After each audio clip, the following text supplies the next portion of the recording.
Ladies and gentlemen, hello, and you're watching TTV News, some latest events in the province, and now coming to details.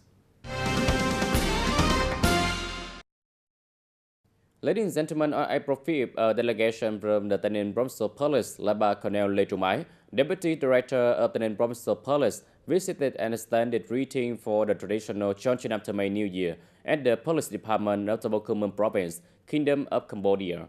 The delegation were received by Lieutenant General Chenny, Chief of the Police Department of the Bokhumen Province. On this occasion, Colonel Lê Trung Ái, Director of the Tayninh Provincial Police, extended his bad New Year wishes to the leaders and officials of the Bokhumen Provincial Police Department in particular, and to the people of the Kingdom of Cambodia in general. He expressed his hope that the friendship between the two countries, the two peoples and the police forces of both nations will continue to grow stronger and more developed. He also hoped that in the time to come, the police forces of both countries will maintain a good cooperation in sharing information related to security and order, as well as in the fight against crimes, especially illegal immigration, human trafficking, drug trafficking, and cyber fraud. Lieutenant General Chenny, the head of the Bokhumen Province Police Department, expressed his gratitude for the sentiments from Tayninh Provincial Police, and he also found that the Bokhumen Police and the Tayninh Police will continue to strengthen coordination and mutual support to successfully fulfill the task of ensuring security and order in the border areas and inland region also. According to the Department of Agriculture and Rural Development and the Environment of the province is continuing to attract investment in large-scale waste treatment plants, ranging from 50 to 70 headers, utilizing modern and advanced technology to handle household solid waste in the area. Currently, the collection, transportation, and treatment of household solid waste are managed by the people committees of district, town, and city who have signed contract with specialized units for waste collection and transportation to treatment facility within the province. The waste collection and transportation service have been expanded to rural areas, and all non-district level units have signed contract with waste collection and treatment units in the province. The waste collection and transportation units are equipped with appropriate vehicle and equipment to collect household waste from registered households and transport it to treatment plants within the same day, ensuring that there is no accumulation of waste and no waste is left outside the waste treatment plants. And according to the Department of Agriculture and Environment of the province, currently, approximately 33% of the agricultural land in the province, equivalent to more than 177,000 hectares, is applying the advanced water-saving irrigation techniques. The farmers in Tayninh are urgently using the two methods, sprinkler irrigation and drip irrigation. The irrigation system is relatively simple, consisting of water pump tanks and underground pipes, and installed control valves in the gardens. And this method reduces the water usage by 20 to 40% during each irrigation cycle, and for the certain dry crops and high-value perennial plants, water saving can reach to 60 to 70% compared to the traditional flood irrigation methods. And additionally, this approach also reduces the labor cost by 30%, increase the crop productivity by 15 to 20% per season, and boost the farmer's income by 15 to 20% per season. Ladies and gentlemen, 50 years ago, science and technology in Tayninh were still in its early stages, facing numerous challenges in the initial phase of development. To implement the party and state policy, the Tayninh Provincial Committee for Science and Engineering were established in January 1979. In 1984, the agency was renamed the Tayninh Provincial Committee for Science and Technology. On November 30, 1993, the Provincial People Committee issued a decision to restructure and rename it as the Department of Science, Technology, and Environment, tasked with task management in these fields. In July 2003, the department was officially renamed the Tayninh Department of Science and Technology, with full responsibility for managing scientific and technological activity across the province.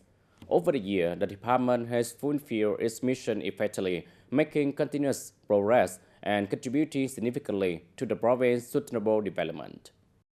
Along with the development periods of local science and technology, the management of research projects has become increasingly refined and brought about the clear results, and from identifying tasks implemented through logical processes, gradually incorporating the state commissioning, connecting with the local practical needs, and strongly attracting participation from associate units, businesses, scientists, and experts both within and outside the province.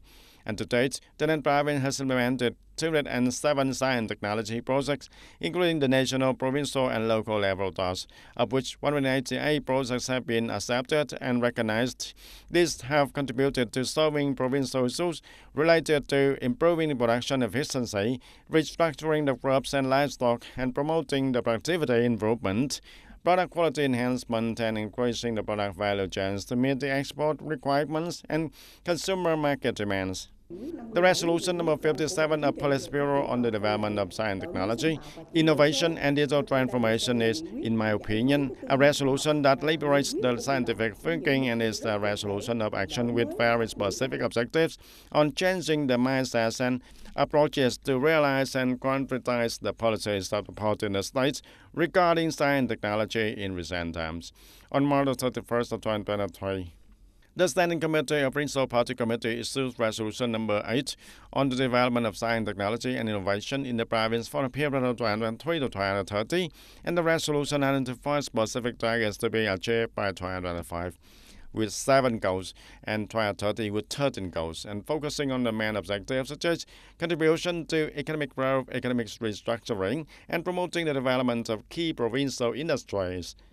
Increasing investment in science, technology, and innovation activities, restructuring and enhancing the capacity of S&T organizations, promoting the science, technology, and innovation activities in the businesses, improving the quality and quantity of intellectual property protection publications and public service activities also. And to date, the province has 3 S&T enterprises and 7 established S&T organizations. The contribution of science, technology, and innovation to economic growth to the growth rate of the total factor productivity of TFV in the 2016 to 2020 period reached 36.69%, increased from the 30.12% in the 2011 to 2015 period.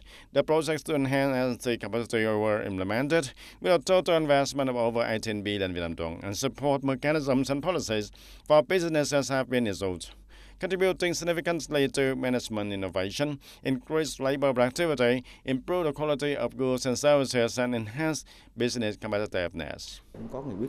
The Police Bureau Resolution number 57 is, in my opinion, an extremely breakthrough and decisive resolution in transforming science, technology, as well as innovation and digital transformation, and therefore it is also a driving force for business development as well as digital and green transformation. And currently our company is in the process of digital transformation as well as green transformation in production and business to be more appropriate.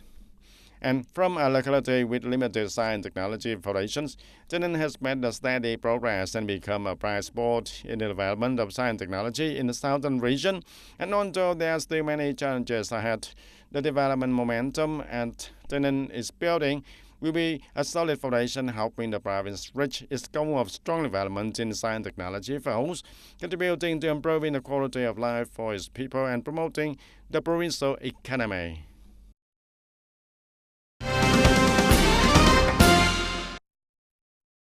In the first quarter, the unit reviewed and adjusted the system of documents, ensuring good logistic and technical support for combat readiness, training, drill, sport events, major holidays, and unexpected tasks. Routine tasks such as military supply, medical care, fuel, parade, occupational safety, and traffic safety were carried out effectively. Colonel Win Trong Thai highly praised the logistic and technical work of the division of the past period, and also requested that the division continue to ensure good logistic and technical support for major events in 2025. Additionally, he emphasized strengthening inspection, disaster prevention, disease control, promoting risk reduction, practicing RIP, and preventing waste.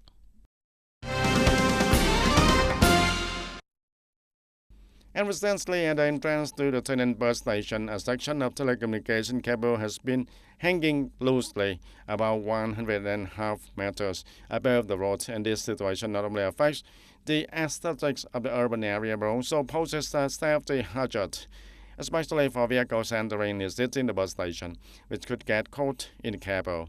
And to minimize the risk, some residents living nearby have taken initiative to use the tree branches to warn the passing vehicles about the cable. However, this is only a temporary solution and does not ensure the long-term safety.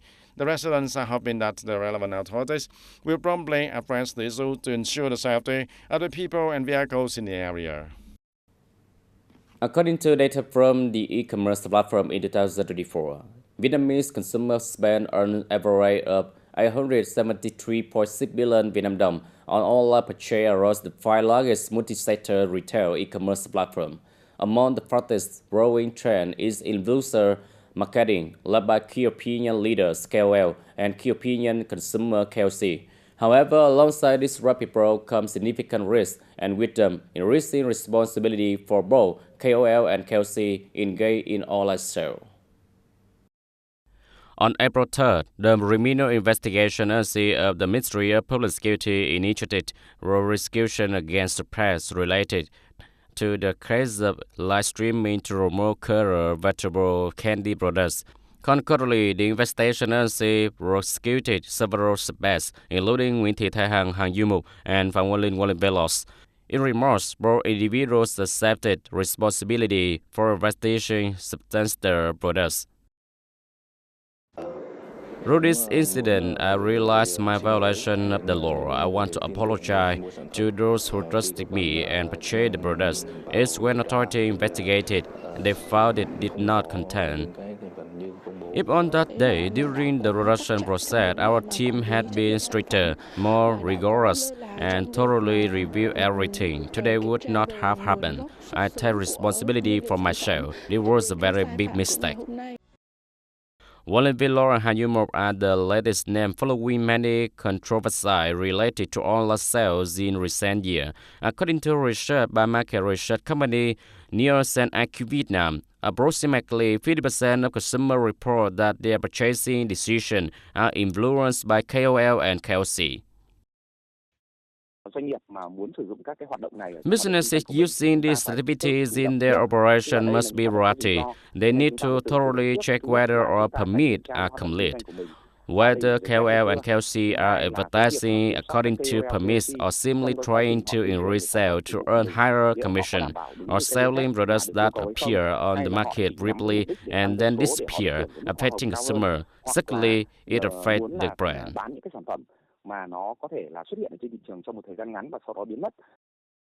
Clearly, the more influence KOL and KOC have, the more responsibility they must take with advertised products. However, in reality, some of them are leaving gaps in the process and failing to verify products. The color vegetable candy case is the latest warning, as those involved must face strict legal penalties. According to current regulation, individuals who advertise false information are only fined 60 to 80 million Vietnam dong, which is too small to be a deterrent. Therefore, in the draft advertising law, lawmaker proposed that in the future, penalties should apply to all individuals and organizations that contribute to false advertising, not just KOL and KOC, especially for influencers who advertise false information. Administrative fines will be increased many times over current levels. These measures aim to build a healthier e-commerce market and prevent cases of falling from dominance to disgrace, like Quang Linh Velos and Hằng Du Mục recently experienced.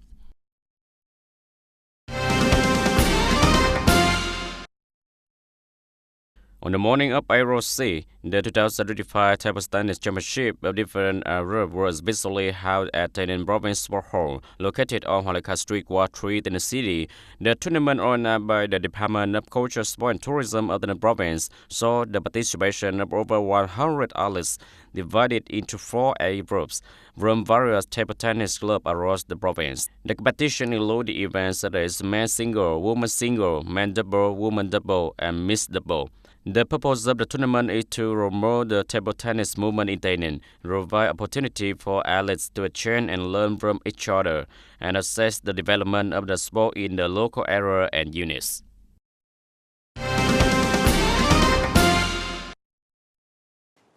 Over the past 3 years, the Regional Comprehensive Economic Partnership, RCEP, has provided significant opportunities for Vietnamese businesses through the new supply chains created by the market opening commitments and harmonized the origin rules.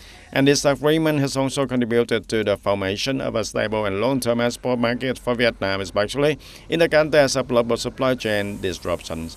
With the RCEP has opened many opportunities, it has also posed certain challenges. And to effectively capitalize on the advantages and opportunities this agreement offers, the Vietnamese businesses need to be more proactive in enhancing their capacities and taking full advantage of government support policies also.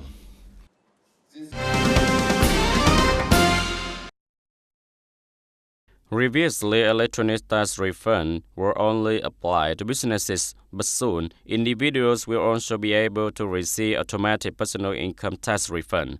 If the application is complete, taxpayers can expect to receive their refund within 3 days. Starting in April 2025, tax payments in Vietnam will benefit from an automatic personal income tax refund process. Specifically, individuals can use the e-tax mobile application, an electronic tax platform, to create personal income tax finalization declaration. After that, in step 2, the system will automatically send a notification about the receipt of the refund application. The final step 3 is the automatic tax refund process. Ladies and gentlemen, Deputy Prime Minister Ho Duc recently had a working session with exporters to the United States, relevant association and government agencies to listen to their proposal and discuss solutions in response to the U.S. government countervailing duty policy. At the meeting, Vietnam proposed that the U.S. consider temporarily delaying the imposition of tariff for 1 to 3 months to allow time for negotiation. At the meeting, representatives of association expressed concern about U.S. tariff on goods from Vietnam, studying that Vietnam agricultural, forestry, fishery, and footwear export to the U.S. are not only products that meet a reasonably high standard and have comparative advantage, but also complement the U.S. economy and benefit American consumer.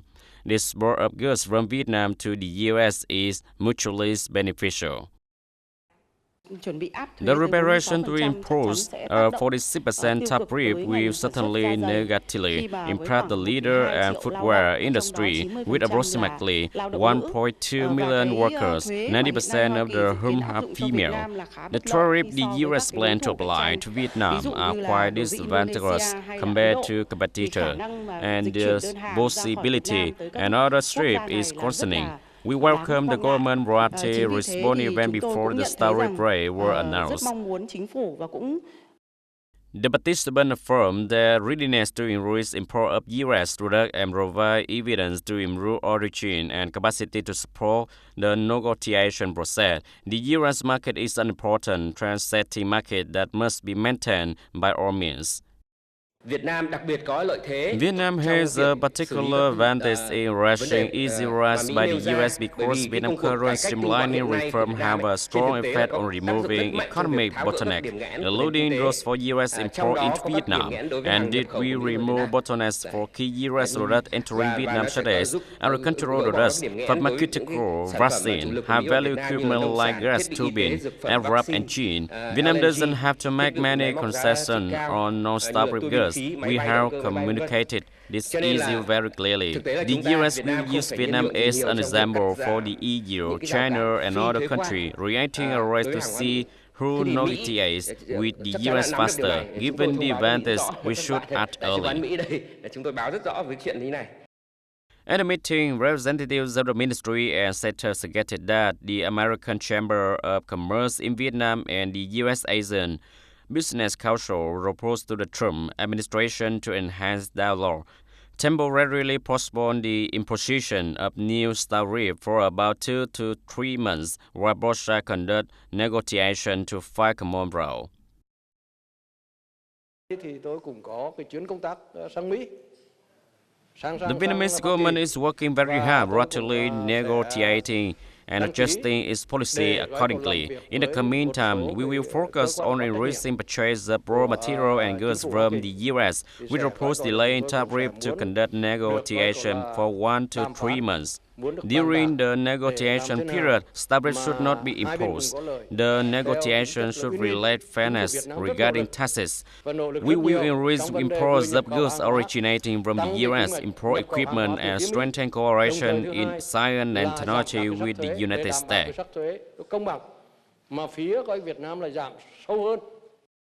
The Deputy Prime Minister suggested that Vietnamese enterprise exporting to the U.S. market maintain their current prices while awaiting negotiation result, while rapidly implementing appropriate and effective solutions to maintain this market.